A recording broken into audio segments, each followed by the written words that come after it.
Mas maganda rin yung pag alam yung nagsisenior na kayo, reset. Kahit sa 4 na buwan, isang beses. Magandaan nyo yung pag abang umiidot tayo. Yung nanay ko, senior na, gusto rin daw magpapay yan. Sabi ko, Pinakamatandang in-handle ko rito, 86.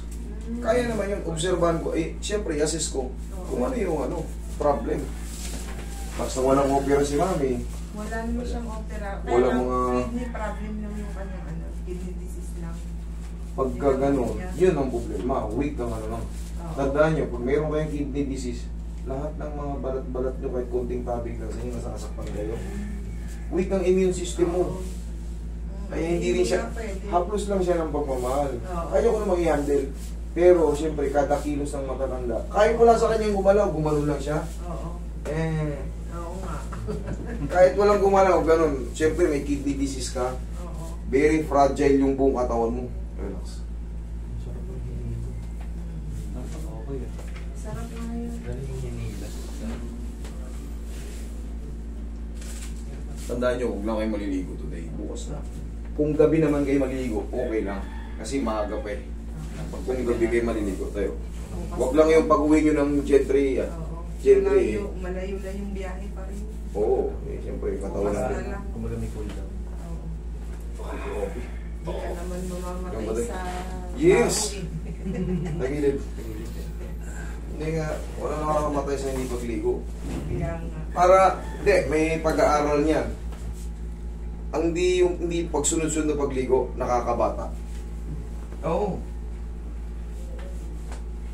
Yung, minsan, yung ibang tao, 2 beses pa naliligo. Sakitin yung mga ganun. Nilalambig na yung pakiramdam mo. Naligo ka pa. Dapat yun, nagpalit ka na lang ng damit. Nagpunas ka ng naghugas ka ng mga private part mo. Pero yung ligo ng ligo, mas sakit niya. Pag mas may sakit tayo, mas stress tayo, mas maga tayong tatanda. Sakit ah. Okay. Sa... Ito pa.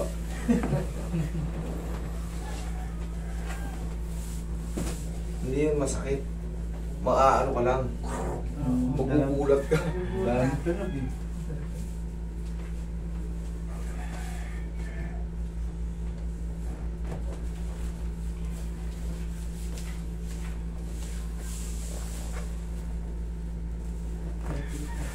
May pumunta rito, 70 years old na lalaki.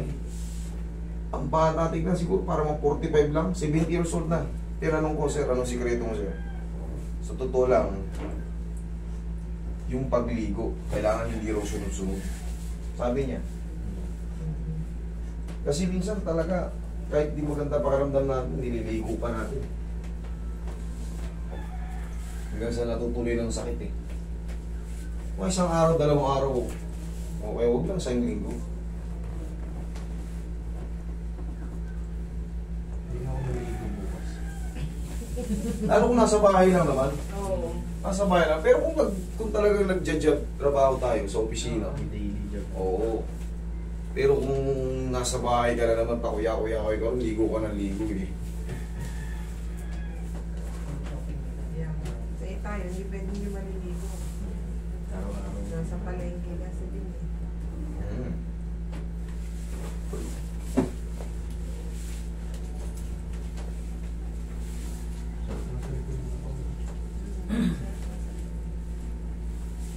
O yun, meron na rin yung Korean style. Yung bow, gawa ng Aldrich. Gawa ng Aldrich. Power liniment. Walang aw sa bow. Saktan ka ng konti. Nai-stretch siya na maganda. Nai-stretch siya na maganda. Nagagalaw-galaw na. Once kasi tinambay natin, ay, palagi. Pupulot lang ako ganyan. Hindi na masakit eh. Ihaya.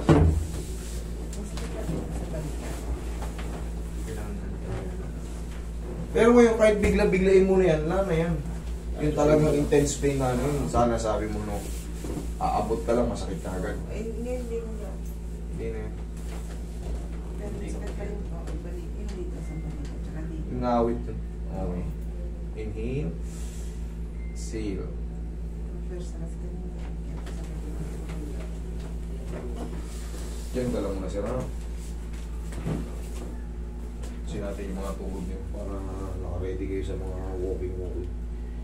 Pagka yun nga, mga trainer, pagka kayo umidad, pagka alam nyo pa senior kayo o senior na kayo, sa loob ng 4 na buwan, ipareset nyo yung katawan nyo.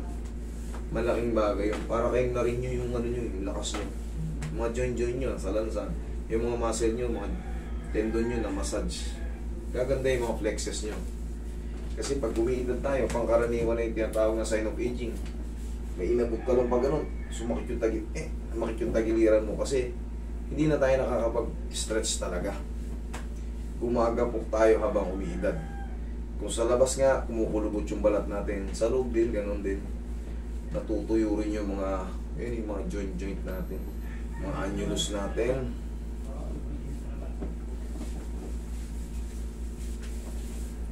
Kakaroon tayo ng degenerative change. Kaya yung mga biglaang kilos, may aray-aray na yung mga may edad.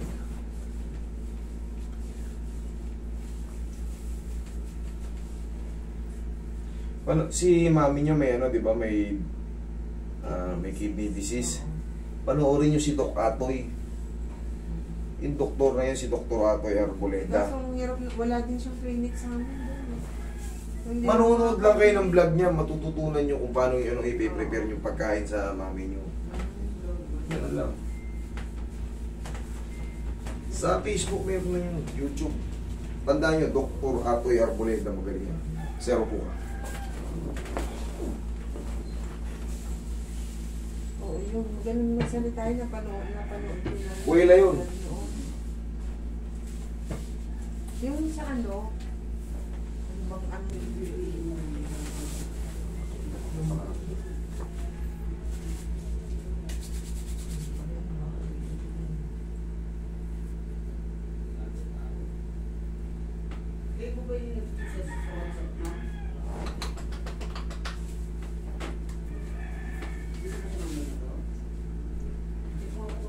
Okay, sir, yan ang ano rito. Sana pa. Oo nga, ayos eh. Okay, sir. Parang lumirito tayo mo. Nakita mo yung nagtunugan sa likod.